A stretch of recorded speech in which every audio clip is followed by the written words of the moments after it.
and welcome to my first official YouTube video. So far I've only posted shorts, but I filmed the whole process of me painting this, and so I wanted to make sure that I turned it into a video. This is a flower fairy painting that's going for sale tonight, and I've never really shown anybody my full process on how I paint, so I'm just gonna walk you through it.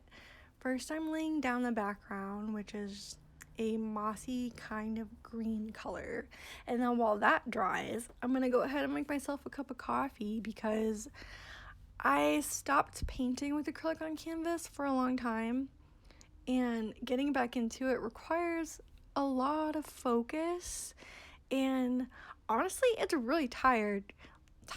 Like, you're just sitting down, but you have to be so focused. It's pretty exhausting. It's good coffee, I guess.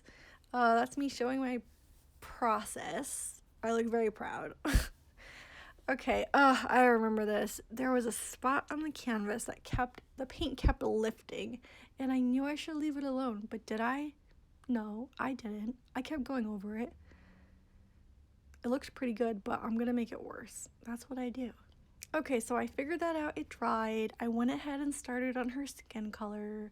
I laid down a very pale color first, which is what I normally do. And then I go in and I add like the blushy undertones and the shading.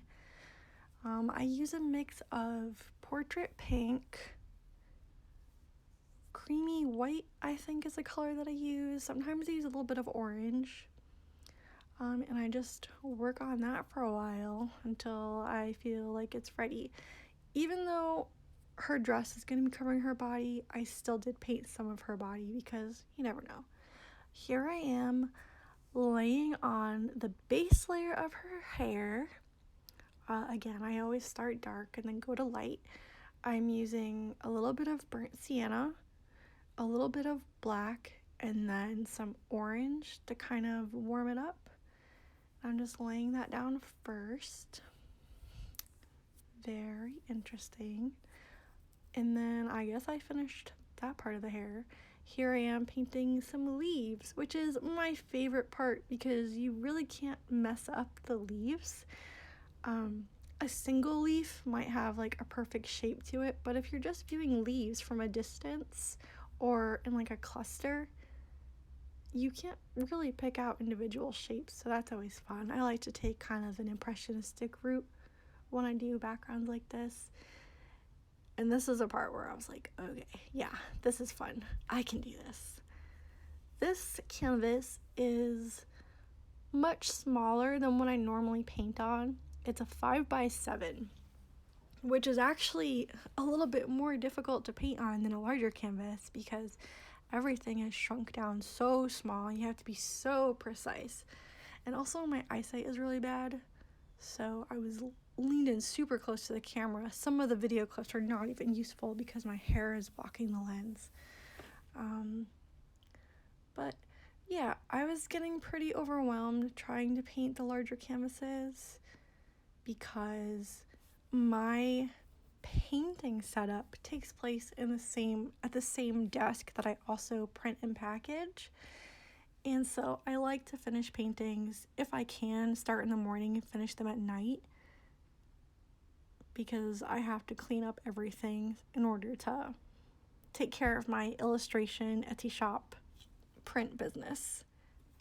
So I wanted to try my hand at painting smaller canvases, and I think I'll keep painting on this size depending on how they sell. I struggle with painting small because I don't know what to price them at because they require the same amount of work, but I definitely feel like I can't charge as much because the object itself is smaller. Okay, now I'm painting the highlights. It looks like I already went in and filled in some of the hair with some like medium tones. I don't know. I didn't go to art school. I don't know what the exact terms are. I paint with my heart. I taught myself everything I know. So probably a lot of the things that I do are not right according to art school professionals, but it works for me. So if you're watching this to see how I paint, just know I actually have no idea what I'm doing. You can just try whatever you want, and there are really no rules. just the rules that you make for yourself. And you know what? You can break those rules if you want to, because rules were made to be broken. And this is a lot of talking for me, but I told myself I was going to do a voiceover, so here we are. Okay, yeah, I'm just adding some more highlights, touching those up. I just kind of go into a flow state, and I don't really know what I'm doing. I just listen to my heart. Okay, so I already worked on some of the dress, but now I'm adding in some of the shadows.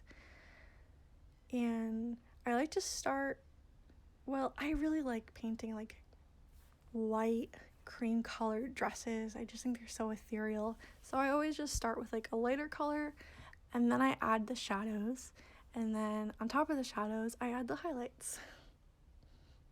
Here I am working on the hair again.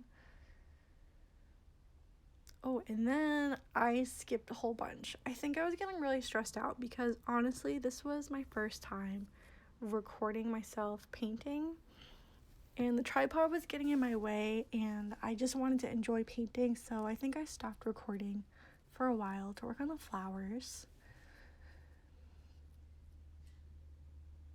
Ooh, painting the sides, very important, and also oddly satisfying. Ooh, and here she is, all finished. I love her, and if I could keep her for myself, I would, but I can't. She's for sale. Thanks for watching.